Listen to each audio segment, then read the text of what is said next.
Cool. Hey everybody, how's it going? It's another exciting video. I guess tutorial. This is gonna be a really short one, but one thing that I notice a lot in the general community is that a lot of people kind of edit, but they don't really edit out like mouth movements. And so like what I mean by that is that like there's a lot of moments where people are just like, hey, like let's talk about, let's show a clip of something, and then they got, oh, well, let me show it. Okay, so I'm currently in the process of editing the next Isekai video, and, we've got all the audio here, and Scrolls' music over here, and all that kind of stuff. So let's get this started. Okay, so we've got this section here where he's talking about something, and then I'm thinking, oh, hey, there's a really useful clip here. So in this case, right, what we can do is you can kind of just like, you can kind of just like insert it like this. A lot of people will do this. They'll insert it and then. But the problem here is that like he's talking, right? And unless you want to use like footage of like them talking, that's oftentimes like really. That's not that great, It's really it's a little distracting in a weird way.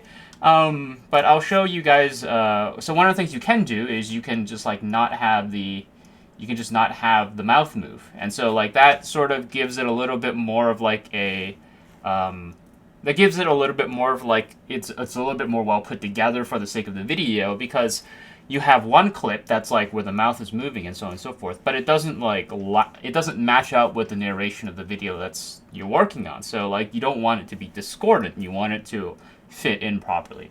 So there is an easy way to do this, right? An easy way to do this is just to add the frame hold at when the mouth is closed, and then and then when you so let's move that over. And so like when you do that, you can do something like that, but there's a problem with this. So there's a problem with this method. And the problem here is that, as you can see, so if you're looking at it here, you can see that the clouds are moving, and so like it can be like really noticeable when something like that happens. So here's what we can do is let's go to when his mouth is closed. So what we can do is we can essentially mask it and then do a frame hold on top to prevent the clouds from moving. Not to prevent the clouds from moving, but I mean like to prevent the mouth from moving.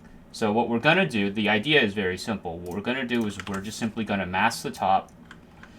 We're just going to simply add the frame hold on a top image. So add frame hold. Okay, so the frame hold is here. So we got this part here, but obviously we want the clouds to be moving in the background, because we want to have a little bit of motion, because otherwise people will notice that it's a still that it's a still image. So what we're going to do is we're going to go into opacity on the one on the top, and then we are just going to. So first of all, I should probably see exactly how it moves. So it's about, does the nose move? Okay. So it's about this area here. That's the only area we need to worry about. So let's put that back on. Okay, and then let's start masking. Oops. And then what we want is we want to essentially avoid this, because there's a little bit of cloud here that's going to move through. And then, alright, there we go. And then what that should do, oh yeah, it's because I had two masks, that's why. I was just like, what's going on? So as you can see now, because of the mouth isn't moving, but the clouds in the background are, thanks to the mask. And we can turn off that top here, and then, he's talking, blah, blah, blah, blah, blah, But obviously the problem is we don't want him to be talking, because we're not using the audio from the footage. We're using our own audio from the narration, whatever the narration is saying. We're using that audio.